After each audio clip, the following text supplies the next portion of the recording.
Is a good friend of mine and a colleague, James Doty. He's a clinical professor of neurosurgery at Stanford University. As a neurosurgeon, he's done work on cancer, but his main love now is the Center for Compassion and Altruism Research and Education, or CCARE, at Stanford. His research is on compassion, altruism, their effects on the human immune system and health, and his book is Into the Magic Shop. It's a neurosurgeon's quest to discover the mysteries of the brain and the secrets of the heart. It's a New York Times bestseller, and even more interesting, the K-pop band BTS based one of their songs on it. Joining us from Palo Alto, it's Jim. My 11-year-old son was talking to my wife about this situation, about fear, because my wife had expressed fear about this present situation. And the reality was that she was trying to avoid the fact that we were in this situation. And unfortunately, denial oftentimes makes our fear worse.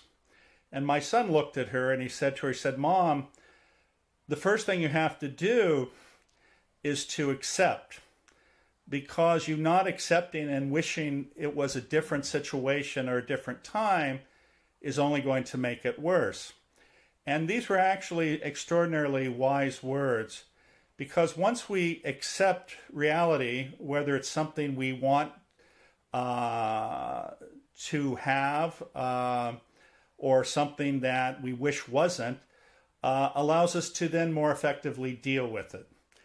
And as a result of those words, she sat down and she said, "Okay, I'm not going to avoid this anymore. Now how am I going to do with it?" And then she started organizing a list. And the very nature of her creating that list of what she had to do, what she had to think about, actually decreased her level of anxiety, because it gave her a sense of control. And that's really one of the things that allows us to move forward. Not so much that we have control, but we're actively interacting with the situation. The other thing is that understanding those things that create fear and how we respond to them, and techniques of how to overcome that fear, actually can mitigate the situation in many, many ways. Of course, many of you who are listening are familiar with meditation, breathing exercises, and these types of exercises are readily available at a number of websites.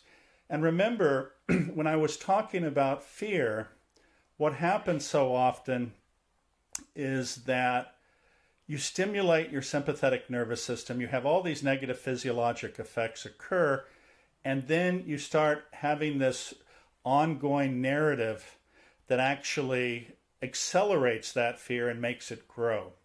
And it's how do you interrupt that narrative, that rumination?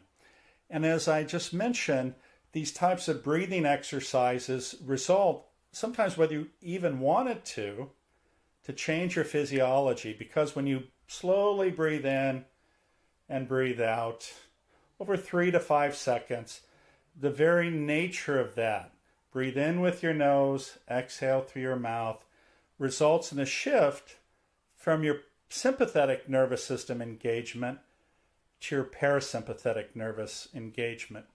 And as a result of that, this is your rest and digest mode. Your heart rate goes down, your breathing slows down, your cardiac function actually improves, and the other deleterious effects, which I mentioned earlier, are actually reversed. The other interesting thing about this is that when you shift to your parasympathetic nervous system, what happens is that you have actually better control of your thoughts. You have access to that area of your brain which is called your executive control function. What this allows you to do is to now, instead of being in a reactive mode, to have access to memories, to have access to prior experiences, to actually listen more clearly. And as a result, you make much more thoughtful, discerning decisions. The other thing, when you're in this mode, a magical thing happens. Because you see, when you're anxious or fearful, you have a tendency to shut down. The world starts getting smaller. You stop interacting. You're afraid of what might happen. When you actually shift to engagement of your parasympathetic nervous system, this is called your rest and digest system. Some people call it the tend and befriend system. Because what happens is you start looking outward. You start recognizing that there are other people in a similar situation, that there are actually other people who are even worse off than you. You realize that your friends, relatives, actually need you to be present. And when you care for others, when you look out and see that others are suffering and reach out to them, the extraordinary effect is that you feel more calm inside. You feel more together. You feel more hopeful. And it's this aspect of caring, of serving, that actually is your default mode and is actually the mode that allows you to be your best self in this difficult, trying circumstance. There are two other things that I think can be very helpful as well.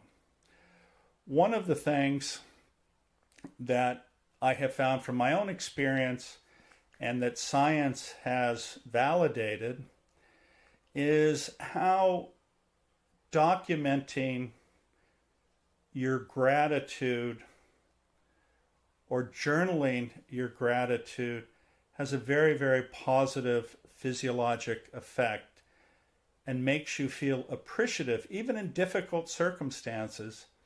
As an example, half of the world's population prior to this situation lived on $2.50 a day.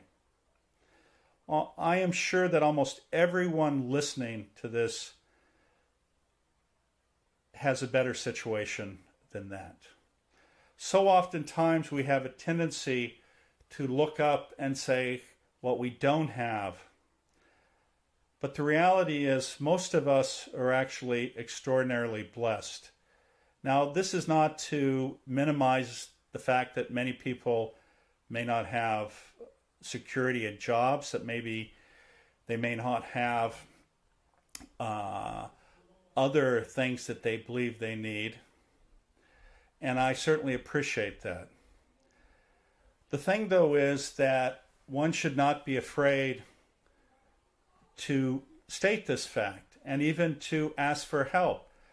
You know, when I have been in difficult situations and when I have suffered, one of the things I used to do is to be ashamed or to be embarrassed to ask because I thought it was a sign of weakness or a sign of failure.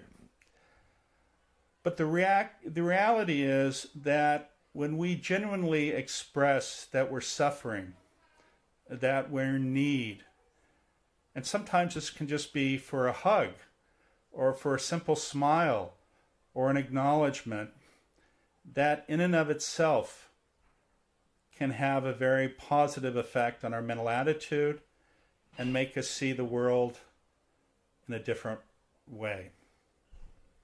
One other thing that can be very, very helpful, and I'm sure most of you know this, is that exercise, taking a walk, taking a bike ride if you can, any type of exercise that gets your heart rate to increase actually has a very positive effect. One, it results in the release of endorphins, and two, it makes you tired.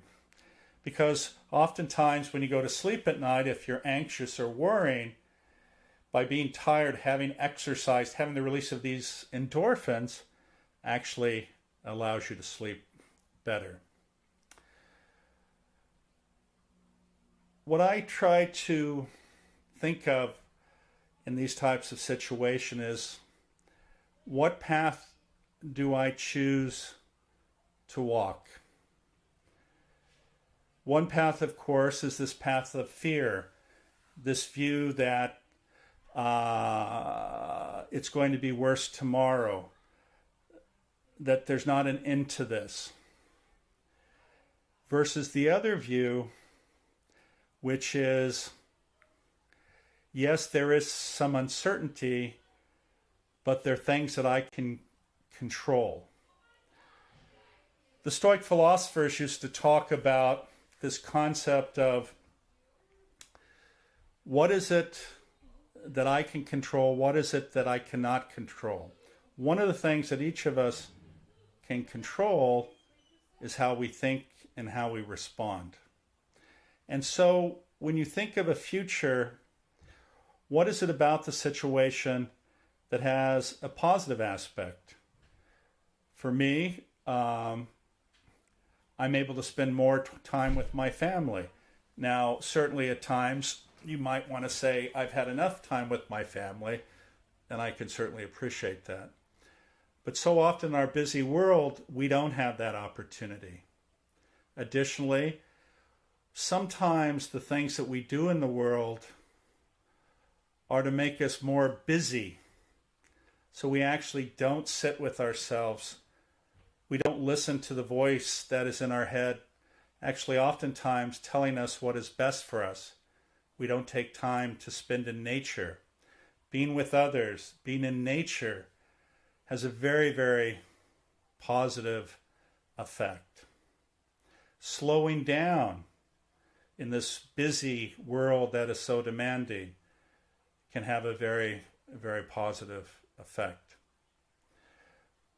The other thing that is a challenge, but I think is very, very important, is this idea of looking at the world with equanimity. There are always going to be times of difficulty, and invariably these are transitory. Just as there are times when everything seems to be going perfect and you're so proud of yourself with your accomplishments and that you're being acknowledged. The problem is, though, that when we attach to those wonderful times when life seems so great and perfect, and we cling to that, we are invariably disappointed because they're transitory. Just like we try to avoid those down times when there's pain, there's suffering, there's hurt. But when one reflects after the passage of time, almost invariably the up times are not the places where we learned our greatest lessons. It is the down times that show us who we are to others, our resilience, and the inner strength that so many of us forget that we have. Thank you for spending time with me today. I hope these words were in some way helpful to you. If you'd like to learn more about the work that I do, you can find information at ccare.stanford.edu. There's a book that I've written called Into the Magic Shop, a neurosurgeon's quest to discover the mysteries of the brain and the secrets of the heart. And many people have found within those pages words of encouragement and support, words which I was taught as a child. That book is a New York Times bestseller. It's in 41 languages. Again, thank you so much for allowing me to be with you today. Take care.